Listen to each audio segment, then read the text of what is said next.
morning, everyone. Welcome to American Scousers Morning Coffee or Tea with American Scouser on a Tuesday morning. That's right.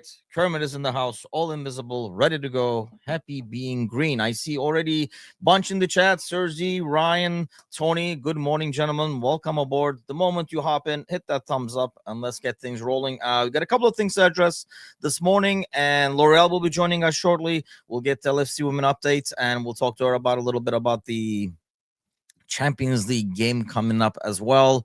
There is a new FIFA rule that I did not get to. Kind of talked a lot about the game, and then we went and started talking about Saeed TV for some reason. But anyway, so we'll get back to that. That was something that I didn't want to address in terms of like the international windows being combined and stuff like that. And I also wanted to ask, especially once we have the chat full and rolling over here, is where the heck you guys go as we build our news page on like the website and trying to like improve it in terms of sources, where you guys go to get Liverpool news aside from social media. I guess accounts on social media maybe, because when you go to, I mean, anybody who knows, and I know like Tony's over there, Echo is getting worse by the day. I mean, there was like literally an article, like they can make an article out of anything. It doesn't even have to be news at this point, it feels like. So I kind of like wanted to hear and see how everybody is doing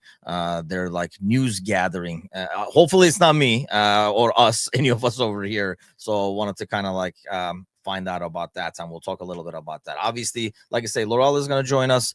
If you do not know, LFC Women had a very similar game, but just not quite the same results as the men's playing Burnley this weekend. But what do you guys think about this international break thing? I mean, we've been talking about this for quite some time, right? So they are combining the September and October ones. So it's going to be only 2 windows, which, you know, we do talk about.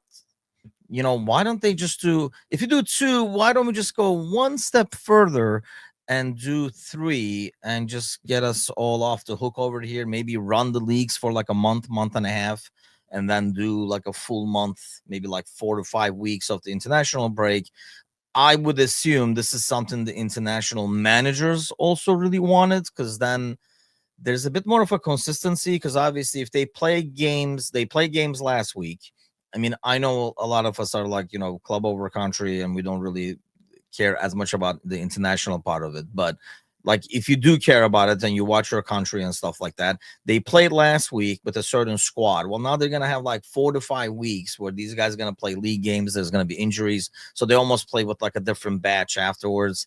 It's a bit easier for them to control minutes and see who they want to play where and stuff like that. So I think it's ideal. Let's just take it one step further. This thing we've been asking for quite some time. I mean, when this news came out, I was watching a couple of videos and I see some comments online and stuff, and everybody made it sound like it was the next best thing. How did they come up with this? How did they come up with this? We've been asking for this for freaking like months and years, to combine these international breaks instead of like breaking the league up every 3-4 weeks. So it wasn't like rocket science, but they finally came to it. So he says, Gally was my source, but he blew it when he guaranteed that Gay was joining us. Dude, if Gally is your source, I mean, I might as well sell one of the dogs over there, and you can ask them for Liverpool news. It will be just as informative and accurate as Gally's news updates over there. Gally is like Hunch TV if you're getting your sources from like Gally over there. But we get our sources from reliable people like L'Oreal over here. What's going on? Hey there, how are you?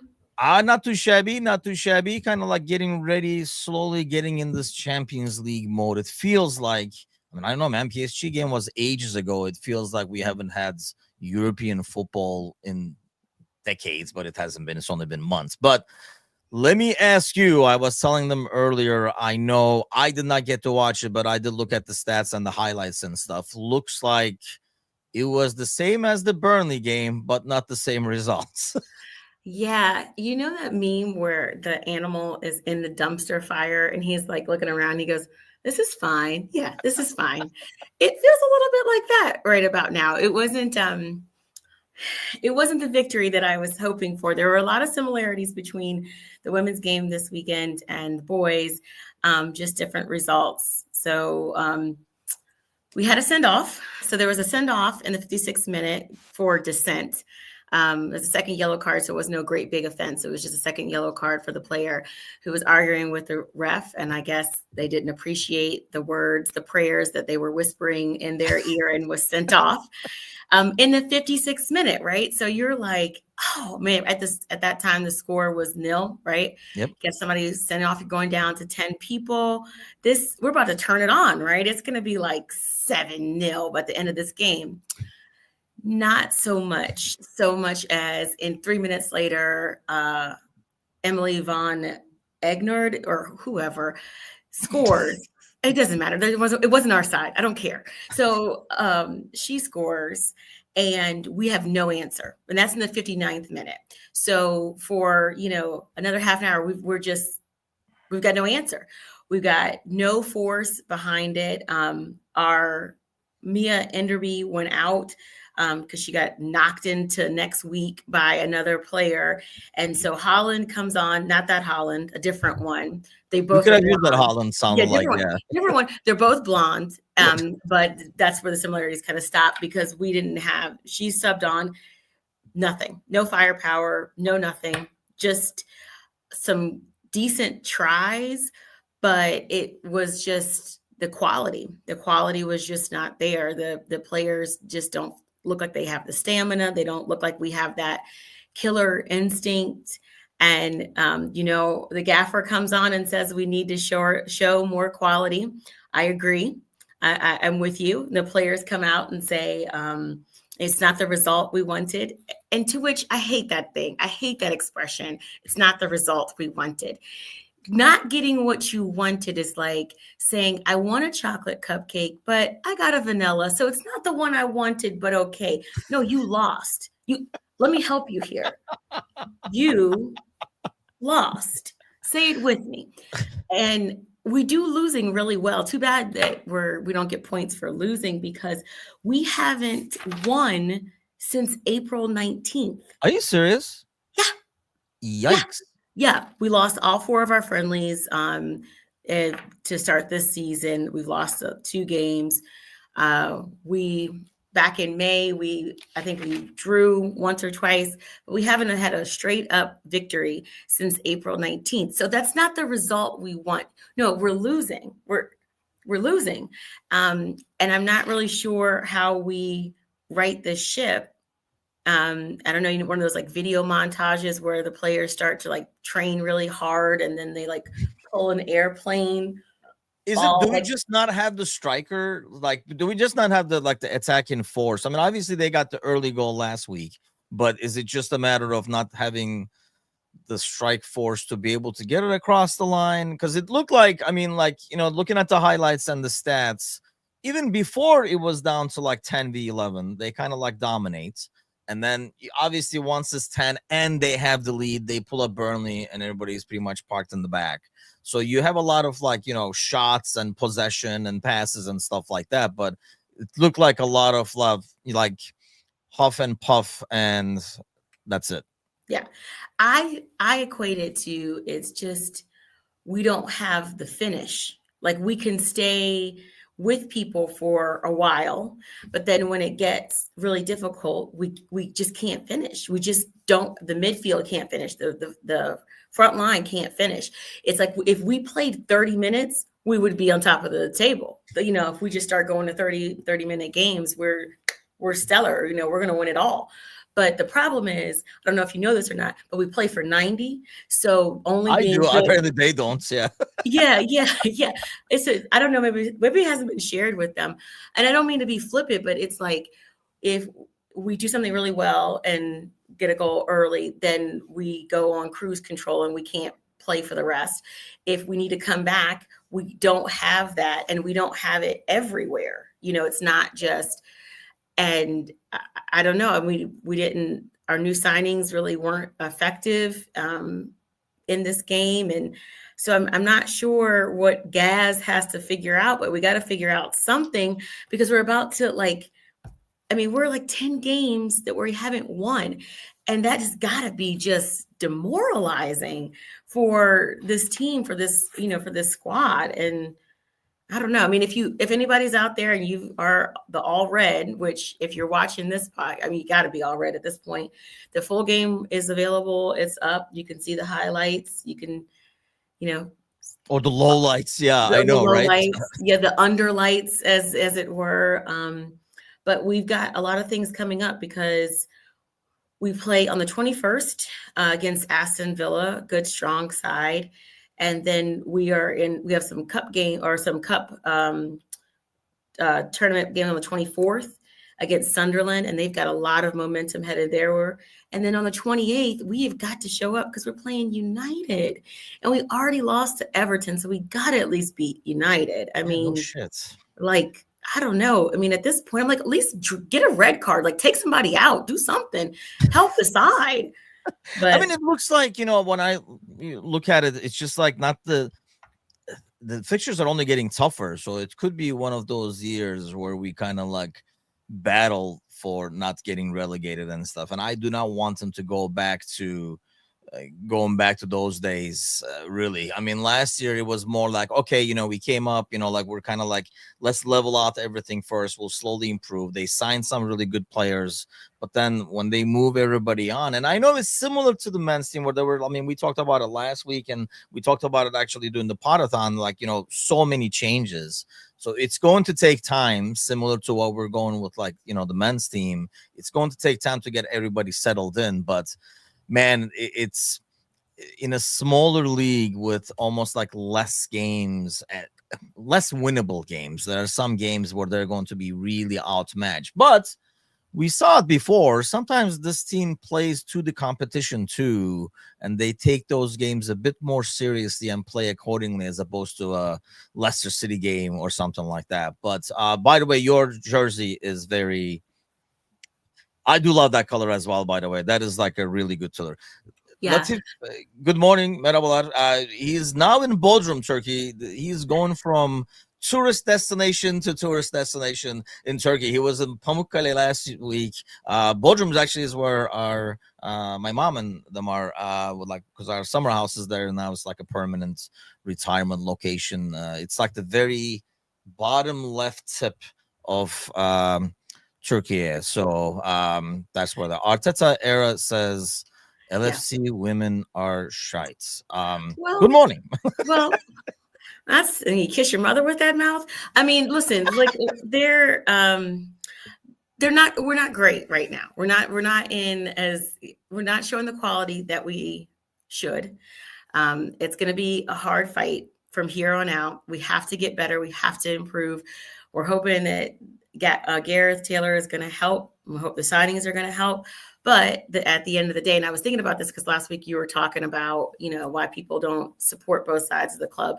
We're not great. I mean, and we sold off our two most interesting prospects. I get that.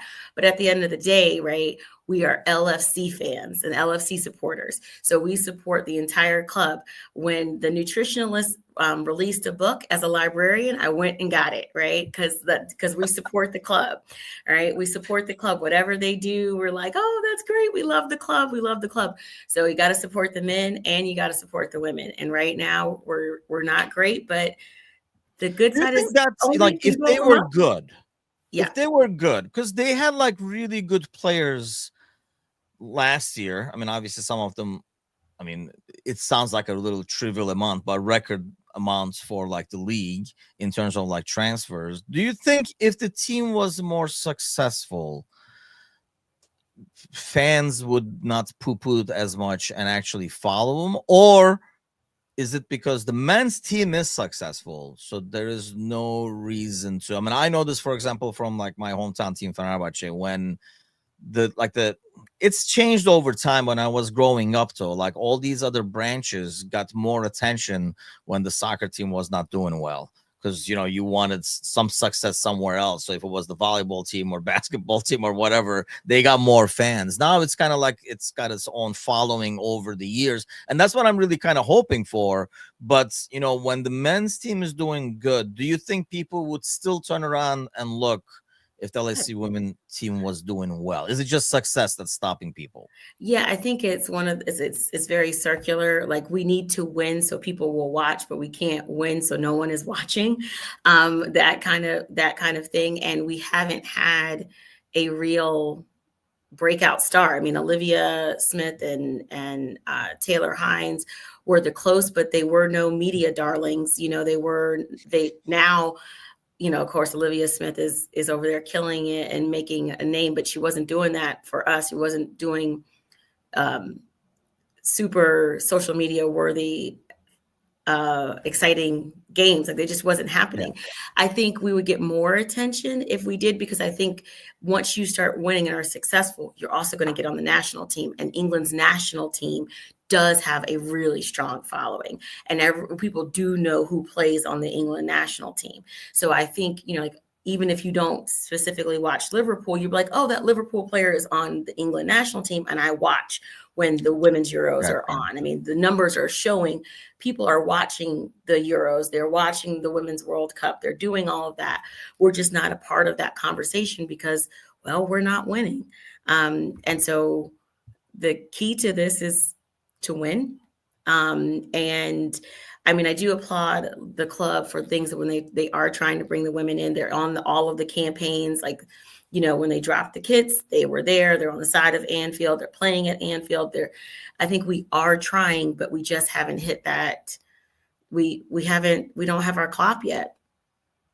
Yeah, I mean, that's the thing. I mean, I know, like, when we were working with like the supporters club, it's a battle to, like, get people over there. And then, once you convince people to have the resources to bring, the buses, whatever it might be, for like away games and stuff like that, trying to organize all that stuff, it's more of a battle because there's obviously like less money involved. It's kind of like an ordeal. But yeah, not good. Hopefully we'll talk about it next week with some better news. I was really hoping this was a game that they could actually win and get on the right track. You need some 3 points here and there. This is not a title chasing team. It's kind of like a rebuilding team, rebuilding season at least. But you want to kind of see some progress, maybe eventually. But let me ask you this: Champions League tomorrow. You are gotta work. I gotta work. You didn't write me that doctor's note. I'm still waiting on that, but that's the only advantage of working from home, I think. Like, I do not miss a game, so I can just like put it on there. Can you squeeze it in over there? It is a library. I'm assuming you can't just yell and celebrate or whatever, but they frown upon that. So I would think, yeah, they do frown upon that. Although I will tell you that my office is 100% decked out in Liverpool stuff. When I'm there, it's a bit obnoxious. There's no question about which team I support. Looking at Champions League for the boys. So, I love our Dutch daddy, right? I love our Dutch daddy, and I believe in him wholeheartedly. But if I had one beef with him last season, it was team management on some of these, some of the different, like, Champions League and Carabao Cup and things of that. I just hope he brings the right players, because I know the players want rest. I know we've got, young talent, people who need to get us through these kind of grunt games, stages. But sometimes he doesn't always bring the right personnel. And we are still gelling. So, make sure that you have people available in case that gelling and that young talent is not showing. So if we're down, I need you to, like, stop joking around and put Mo out on this pitch and get the job done, so we don't get, we don't look like United getting, So you're going for the quad over here. I mean, I'm okay with, kind of, I don't know, like, I feel, for example, Champions League, after what happened last year, I just want us to, well, I'll ask you, if you won one thing, which is your preference? Premier League, Champions League? Champions League. Champions League. Really? Okay. I'm Champions League because I think we have shown we've got the quality for Premier League. I think Champions lets you know that Liverpool is still going to always be in this race and always going to be hard. And I think it would put a lot of naysayers about the club to rest, because we can't seem to get past we have this like weird thing in our head about Real Madrid. PSG is sneaking in there. So it would be wonderful to just be like, oh, the Premier League was we already did that. We wanted something else. Let's just go ahead Really? Okay. and get champions. And I'd love for, I think we have to really prepare our hearts, or maybe it's just me. Like maybe I need to prepare my heart. I need to prepare my heart for the time where Mo Salah and Virgil van Dijk are no longer a part of our club. And I would love for them both to have another Champions League win before they exit. And so as a kind of like a crowning glory for their time as players. And so for me, I Premier League, I mean, both. Hey, if we can get it, let's go for both. But I want us to put a big focus on Champions League. That's interesting. I find that odd that it's like varies a lot from people to people. I mean, if you're in the chat right now, just throw your preference. I guess it's always going to be the Premier League for me.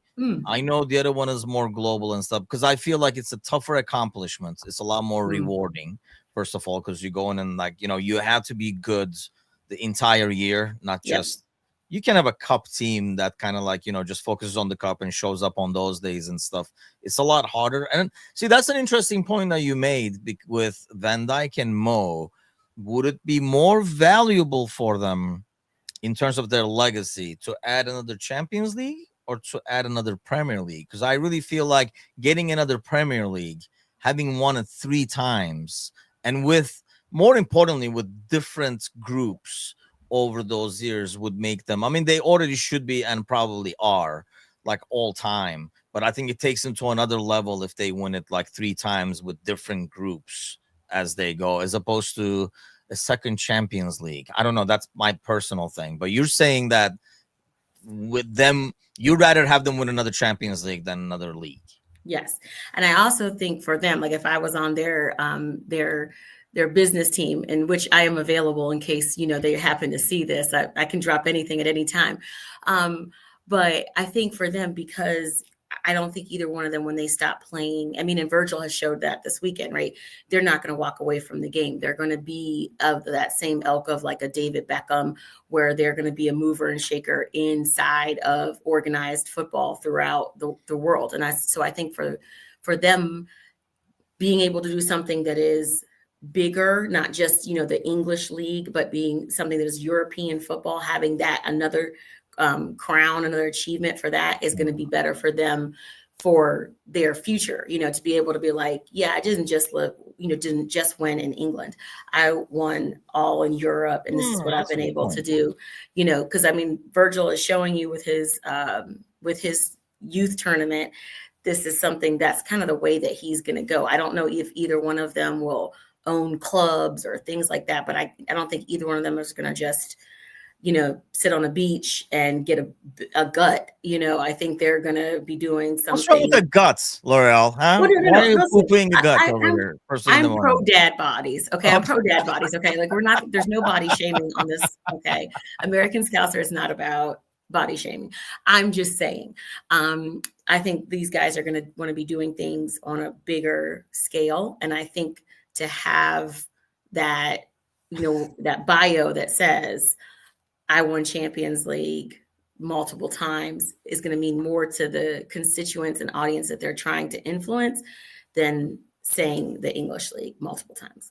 That's interesting. I never thought of it that way. I mean, I don't know. I got to think about it. I don't know if I fully agree. I mean, look, both these guys, I think, already have a resume that's, like how they like have studio people and they put their like credentials on the bottom. It's only a US thing, by the way. We rarely see it as much in terms of credentials. Like they don't, I don't know. I rarely see it. If anybody sees it, like you guys tell me in the chat, but like, when you watch like Sky Sports or something like that, well, maybe they do put like number of caps or something like that. But you think, when, first of all, you don't even probably have to put their name underneath. Maybe 15 years from now, for the younger generation, when like Mo is on TV or Van Dijk is on TV a couple of decades from now. But I think you're automatically going to put, so many times Champions League winner, so many times Premier League winner. I like when they put, people like made 35 appearances for Chelsea or something like that. Basically, didn't win shits. Instead of putting that, they just put that. But I think these guys already have a legacy in that sense. I just would love to see them add a couple more notches to not even be in a comparison discussion and stuff like that, just be above and beyond. I mean, nobody argues, like how great Henri was and stuff like that. I feel like maybe because I'll ask you that, do you think like Mo is not as appreciated right now, I feel like, in the Premier League, like by fans in general, because he's currently playing and there's a lot of like, built-in Liverpool hates. So like maybe 10 years from now, people will be like, yeah, I know he was great, but didn't want to say it at the time. Do you think that's part of the deal where, but Van Dijk gets a lot more credit than, for example, Mo does? I think they're two different positions. I think there's a lot of people that you can say in all of the leagues in Europe, oh, he's a good goal scorer. This person's a good goal scorer. But in defense, there's just less, and Virgil's a wall back there. When you start having about who's the best goal scorer in any league right now, you can start. There's just so many options you have. But when you start talking about defense, Virgil's always top of the list.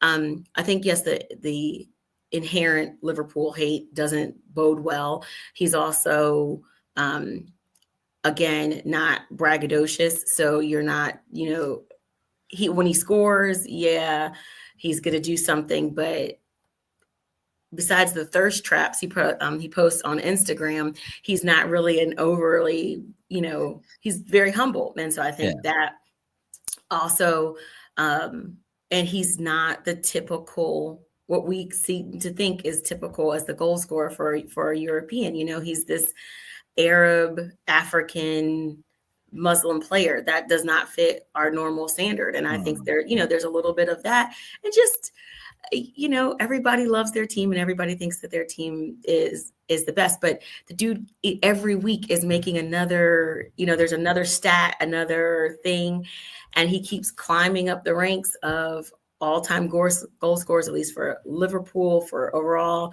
where, he's fighting. I think he overtook TT already. So if the numbers don't lie, and we all know he won't win the Ballon d'Or because it's going to go to Dembele, and I will slightly cry. But I think that's what we just published this. Speaking of like records, I was trying to find this, but in terms of like, he's 100 ahead of like since he joined during that era. And there's some, I know like Kane has left, but there's like some top names in there, and he like hundreds, above and beyond. That's probably a good point. That is it.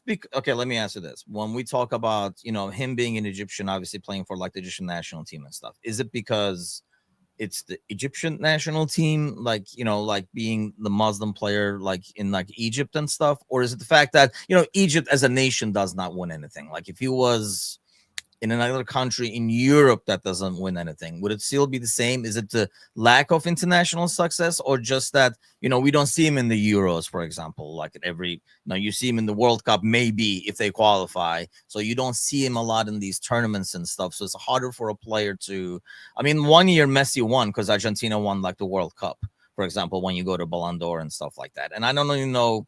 That's why I hate that whole Ballon d'Or thing personally. I feel like, individual things in soccer are kind of like, I kind of like poo-poo that concept. But do you think it's because we don't see them as much in the international stage, or just the fact that, he is truly foreign, so he doesn't get as much love in the UK?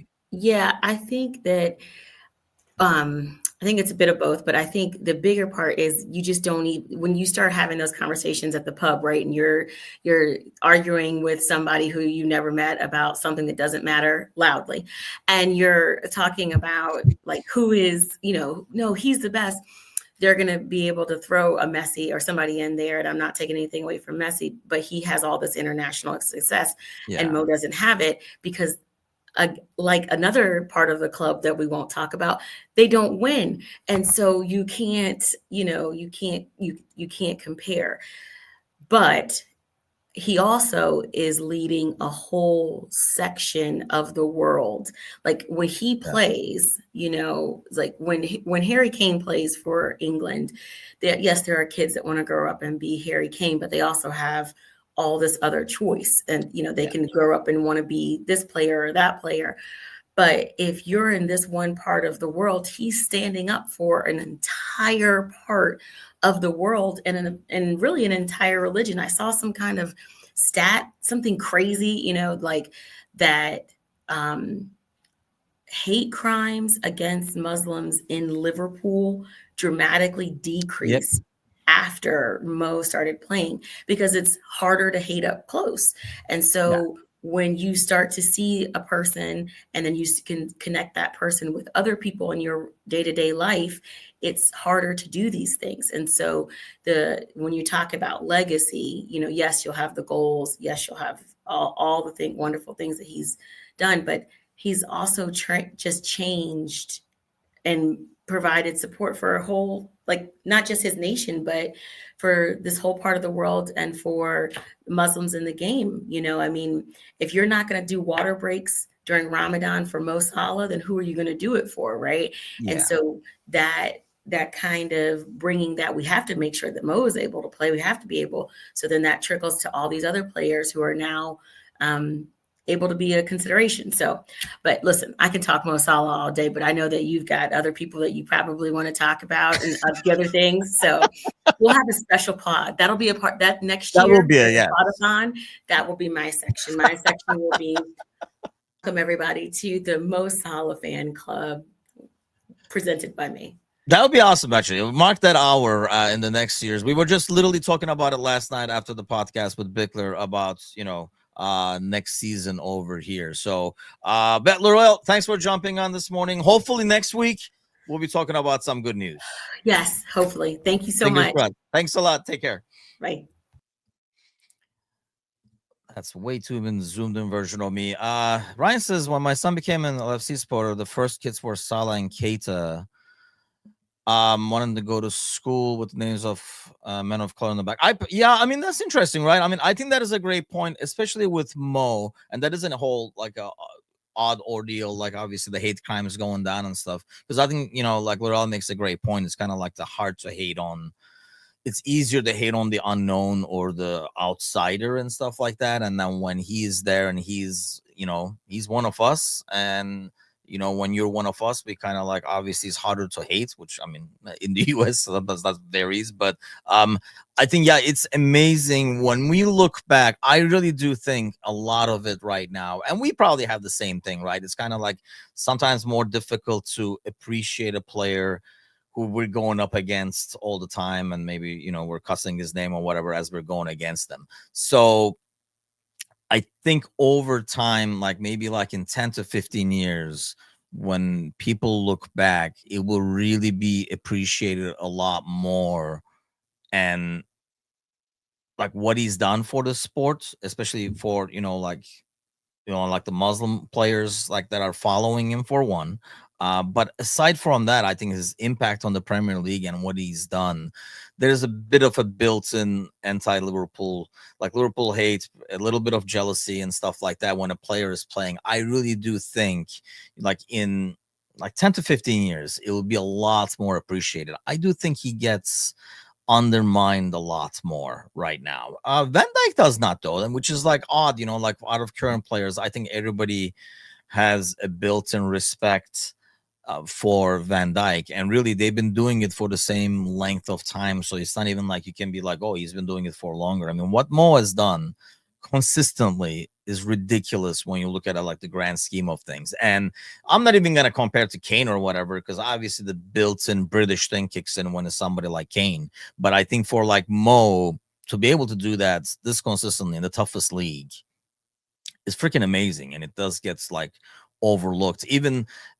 us as Liverpool fans, I will say that we are a little spoiled. And you look at his numbers now, and you were like, hey, you know, like freaking like goals, assists, and people are like, what's wrong with Mo? Like, you know, like, I mean, because he's not scoring every game. Like the expectation that he has created for himself is so ridiculously up there that, you know, like we complain instantly when he does not score or he doesn't get an assist or he has like an average game. When he doesn't impact, not every player impacts the score every freaking game, but we almost expect it now because that's what he's done. So that's the standard. That's the standard like we kind of like hold him up to. And that says by itself, itself, I think that should say a lot about his career. Adam says, I think Mo should be a forward now and not a winger.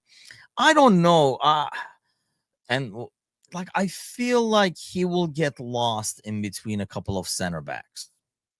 Can you do like a false nine or something like that? I don't know, because he likes space. He wants that space. He wants the width. One thing he has done over time, and I think that's why he's been so good for so long, is he's evolved his game. And man, you listen to this guy, you can kind of tell. Like, people were like talking about him getting a contract. So I don't think he gives a damn about, when he signs a big contract. I don't think it's about like the dollars on the contracts necessarily, like, oh, he wants the money. I think it's like the respect that those dollars bring, like you are the highest paid or whatever it might be. I don't think he cares about the bottom line in terms of, oh, I want to be richer or anything like that.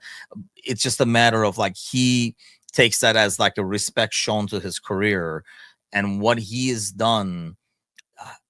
Like, he kind of keeps improving himself and kind of like, evolving himself. And I think he has done that. Instead of being this like speedy winger only, his assist and like his creation, his vision and stuff like that have been like out of this world. Like I say, we watch it week in and week out, and I think kind of take it for granted a little bit. I guarantee you, like, outside of England, so I don't think like a City fan is looking at him and be like, oh man, he's so good or whatever. But if you look at somebody in Italy watching the Premier League and stuff, I guarantee you they appreciate Mo in terms of like, oh my God, look how good he is, kind of a deal. I think we gotten kind of used to it and kind of spoiled. Like, like Wirtz comes out there and does something and we're like, oh man, he's so good, he's gonna be really good, like a touch or something like that. Whereas, dude, like the touch that he has on the ball, Mo, is so freaking underrated. I mean, I remember like growing up and watching like Brazilian players and stuff like that and be like, dude, like Ronaldinho and stuff like that. Just how the hell do they do it? Like, just bring those diagonals that Van Dijk sends his way, right? The way he brings those things down is just freaking beyond belief. For anybody who's played the game, some of those balls coming in are so hard to like, control in a way. I expect any professional player to be able to bring it down and control it, but to be able to bring it down and be in a fluid motion sometimes is so freaking difficult. And I think he kind of gets like overlooked, and probably mainly because he's a Liverpool player. So tell you guys what, actually, if you're subscribed to the channel and if you got the notifications on, you know that the moment we're done over here, we'll go live with Rival Bros. So I will actually ask Edip about this, because he is obviously as biased as can be as a United player. I would like to get his take, because I almost anticipate a little bit that he would not put him as high, but that's because of probably like the built-in Liverpool anti-bias. Let's see how objective Edip is. Then again, this is a guy who thought United was going to get all these freaking points of these next 5 fixtures and stuff like that. So we'll talk to him. We're going to go live immediately after the show with Edip on Rival Bros. I want to ask him about like the Amarim thing, pulling his Mourinho act. Ask him about Fernandez's, because I did tell him already to watch those interviews, because questions will be coming his way. And we'll talk about Liverpool. We'll talk about United's and the league. City, are they good? Or did they just play United, kind of a deal? So do tune in for that the moment we end over here. Just refresh, go back to the YouTube page, and we'll be right on there. Adam says Mo is one of the greatest players ever. It's only one of Liverpool's greatest. Douglas Rush. I think so too. I mean, he definitely has to be in that conversation. I mean, there's no other way. He's one. And I'm glad, like, and that's why I kind of want him to, because when we talk about, I think, being a Liverpool greatest, I don't know, maybe it's just me. I mean, you guys can tell me. I always get the impression that what you do in the Premier League holds a bit more value than what you do in Europe. Like, like trophy winning games, like trophy seasons and stuff like that. So winning more Premier League titles only like kind of like, emphasizes his like importance in like the grand scheme of things. And like Laurel was talking about, and I do get her point in terms of like the Champions League adding it to maybe a more worldwide stage. But I think for the league, I feel like for British fans in the UK, it would be a lot more significant for him to win more Premier Leagues to be in terms of like that legacy. Kevin says no way to ever compare players from different eras. Stats don't count. Yes, exactly. I mean, I think the game changes, right? Is Van Dijk a GOAT? Oh, easily, right? Easily. There is a time, there's a moment, one of the few times I think Burnley had the ball in our half. Like they're on a counter. The dude makes it look so freaking easy. Go back and look. It's like the 15th or 20th minute. It looks like any other center back, you'd be like, he's in freaking trouble because there's a winger coming down the left wing, chasing a long ball, and he's going to get the ball, and he's only going to have a center back. He almost like jogs, like his timing, and it's almost like he takes it for granted that he's like, oh, I'll take 2 steps and close the gap real quick over here. The way he lets people like catch up and come back to defend and stuff, he made that thing go away like it was nothing. And I think this is another situation where we freaking have started to take it for granted. He is so freaking good. He has to be. And I think that's why if he wins another one and maybe another one, he should be, I think, the greatest of all time in terms of like center backs. And I'm not going in the Premier League era. Let's do that. I know like it's really impossible to go back way back and stuff like that. But if Virgil and Mo stop playing now, they will still be considered GOATs. I think so. But it would really emphasize it, wouldn't it? I mean, it wouldn't be okay. Let's put it this way: it wouldn't be a discussion. You wouldn't even have to put up a fight or anything. You just throw the name out there, and it'll already be, yep, he's like one of the best to have done it. Whereas now, I almost feel like there will be, there will be a discussion. People will try to make a discussion like, but he did this and stuff like that if they try to compare him to another player. I really think if they win 1 or 2 more titles, like maybe 1 Premier League, 1 Champions League or something like that. I like how I like throwing these things out there like they're easy to win. But if they win a couple more of those big major trophies and put them under their belt, there will be like no discussing it. It will go without saying. And that's what I want for them to go without saying, because I think they deserve it. I mean, the way they've conducted themselves, we talked a lot about it last year with the contracts, a lot.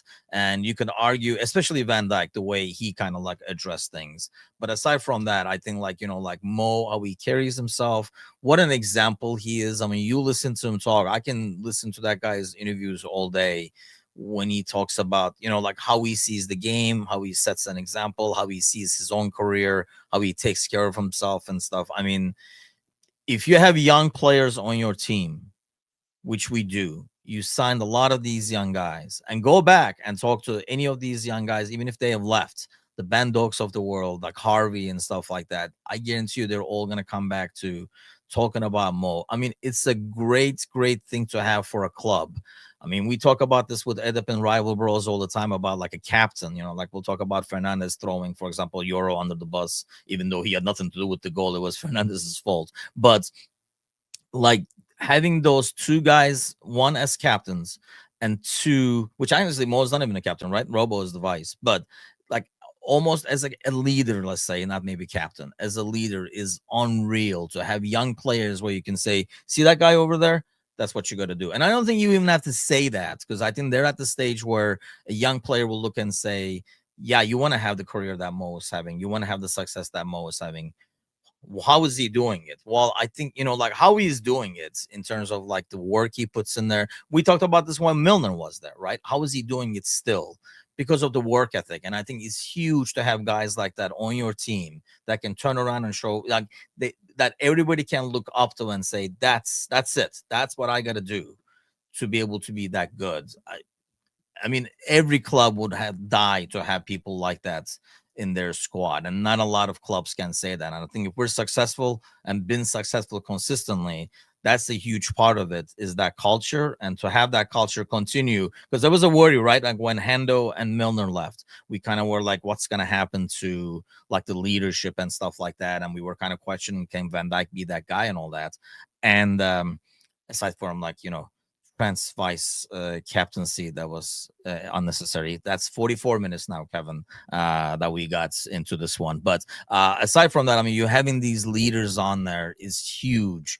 of a succession. And I feel like you look at the squad now, and you look maybe 2 to 3 years from now, when Van Dijk and Mo do move on, you have guys who can just take over again. And that has to go to FSG and the powers that be in terms of the squad they're building, the players they're signing, who are actually, you have the McAllisters, you have the Soboslais, you have all these guys coming here. Wirtz probably over time that will take that torch and carry on. It is freaking huge. And I think another thing we're kind of been spoiled with over the last freaking decades.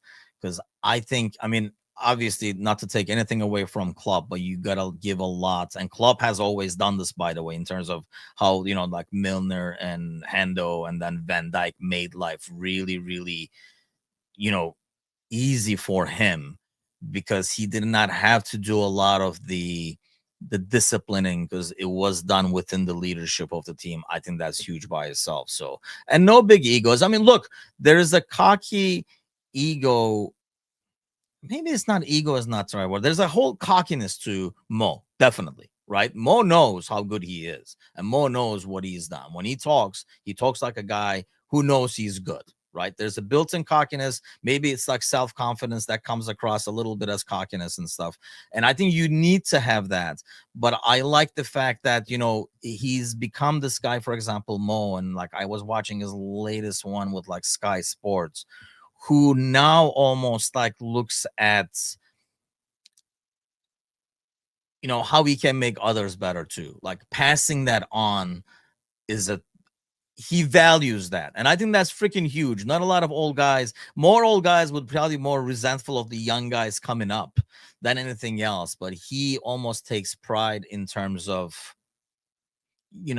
passing that on to the new guys, the younger guys. And I think that's like huge. Kevin says, Palace chat today talking about, just the fact that they put Olise in there is more than Yamal Olise. I don't know if I'm putting Olise in there, man. Like as of now, maybe. I know I'm still not sure if I'm putting Olise in there. Look, right now, probably, but like Yamal, for example, it's way too early. He's amazing, by the way. He's just ridiculous for his age and stuff. But I think what makes Mo special over those names is the longevity, like the consistency of how he's done it over and over and over again. I think having a couple of good seasons is a big thing. And I'm assuming that's not the discussion. That's the discussion based on those names is like who you would like to have as your right winger. And that's an interesting question, actually. Would you want to have Yamal, or would you because then that takes away, like I say, some of the value I think Mo brings is the leadership and like assists, making people around them a lot better and stuff like that. I'm probably built-in bias, but I wouldn't mind having Yamal be the successor to Mo, because that kid is something. But let's see if he can do that for another like 3-4 years and stuff like that. Barcelona has a way of developing young talents, but sometimes like kind of like running them into the ground way too early as well. So it just says there's a difference between confidence and ego.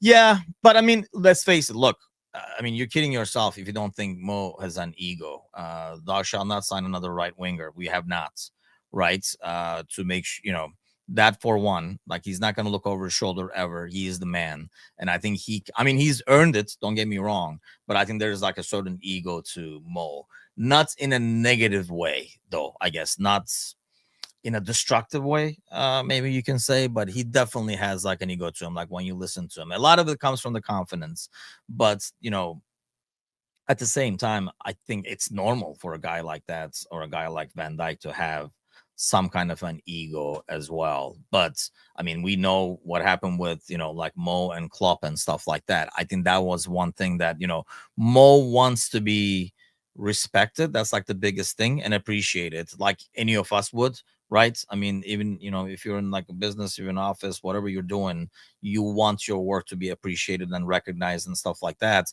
and respected accordingly based on the value you bring. And that's that builds that's ego. You're building your ego, right? And I think like I say, it's very well deserved. So more power to him. I think he deserves the respect he gets and the appreciation he gets. I think that was one of the biggest things that Slot did and understood when he came over. And, like they talked about at the end of last season in terms of Mo is like, hey, I'll do what you want, but this will be better. And Mo always talks about how Slot is willing to listen to what the player is going to say. He's not basically coming out and saying it, but I almost feel like that's how he's comparing Mo and Klopp. And like Klopp and Linders have kind of like, had their own way, whereas it feels like Mo appreciates being involved in the discussion. And I think that's one thing that Slot has been very smart with in terms of when he took over an established team. The worst thing you can do is, okay, guys, it's my way now. I think he implemented his own way and his philosophy in a way with working with players that are already there who've done it. And that was the way to go. Tony says, I know I'm a top chef. Tony, you have to cater one of our events or something like that so we can like verify that, if you will. So yes, next potathon maybe. I don't know if Carragher's, we'll put you in Carragher's kitchen. You can basically make, what is a Tony specialty dish? Like if we get Tony and you go to a competition and you have to submit a dish, what is Tony in the studios dish that you're making over here to show the uh top chef awards? We can be the top eater awards. I'll be honest, those were some killer wings when we were at Carragher's, but nothing like the wings that Angie and I had when we were in Buffalo to make sure they were Buffalo. As long as you use pineapple and doner, that will never happen. Pasta al forno. Okay. Well, I kind of assumed it was going to be Italian.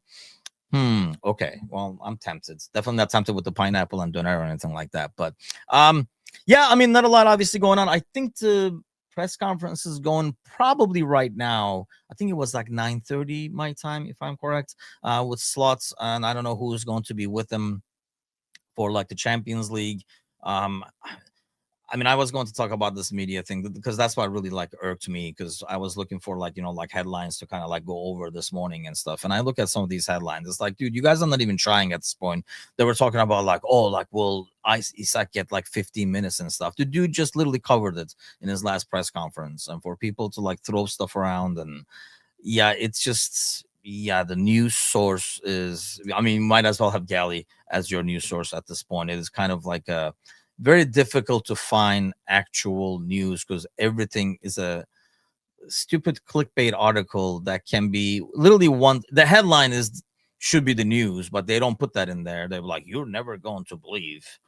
And then, like you click on it, and between like 15 pictures, 16 ads, and 25 pop-ups, you have like 3 paragraphs that could be really summarized into like one sentence. One of them is like a previously on kind of a thing, and like we'll talk about the Isak ordeal for like 2 paragraphs, and then one sentence of news, and if it is a news, mind you, more like speculation, and then another paragraph of summarizing next week on kind of a deal. It is just freaking so bad. It is so poor, it's not even funny.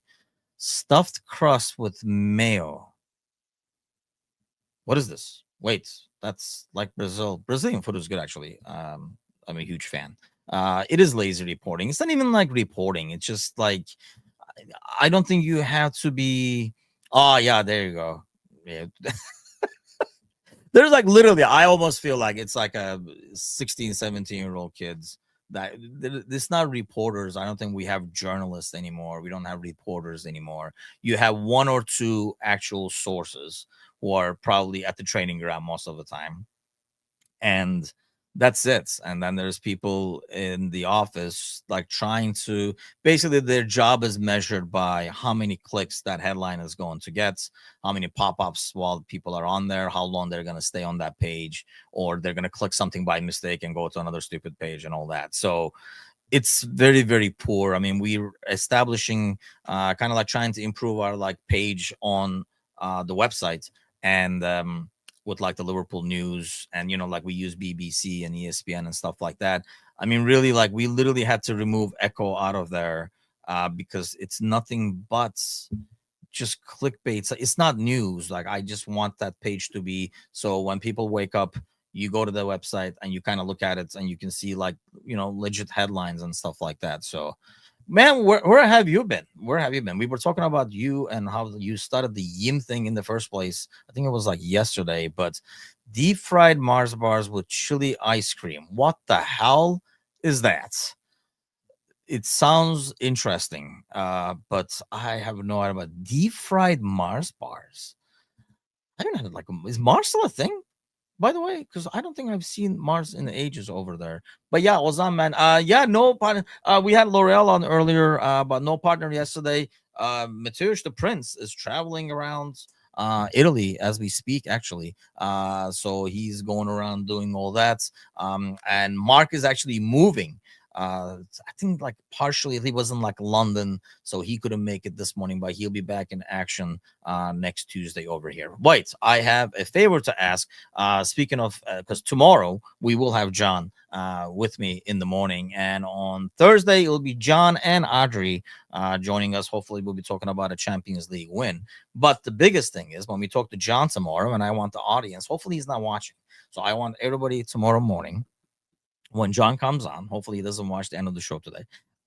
He won't have time to talk about this because we have said when we get to 1,000 on TikTok that we'll have a John dance video, right? So I need the audience to really put that pressure and expectation on tomorrow. Here is the link. We have been growing ridiculously over the last like week or so, not even because we had some followers. I don't know what happened, if something went viral or something like that. I don't see ridiculous views on any of our TikToks, but either way, it kind of got like ridiculous to the point where we're up to 665. We were only at like 400 or something when I mentioned this last week, so we're up to 665. Go in there, follow, send it to a friend. Same thing you do with the YouTube channel, hopefully to grow that, because we are still trying to get to 1,500 by the end of this month, and we got ways to go. We need another 45 over here. Yes, I know, right? And nothing can top that, to be honest with you. I mean, maybe a final win or something like that, barely. But yeah, a John TikTok video is going to be coming your way once we get to 1,000. So tomorrow morning, hop in the show while John is live. Throw this around the TikTok thing, talk about how big it is. You love TikTok and all that kind of stuff. I really want to see his reaction. Hopefully, he won't see the end of this. So, don't forget, I'm going to end the show right now. But if you refresh in 5 to 10 minutes, we're going to go live on Rival Bros. It's already on the YouTube page as a pending show. Basically, going to hop off from this studio and hop into the other one, hopefully, as long as edit is available right away to start. And we'll talk a lot about United and have some morning fun over here. Having a great day, everybody. Thanks for joining me this morning. And I'll see you guys in like a little bit, like a little time.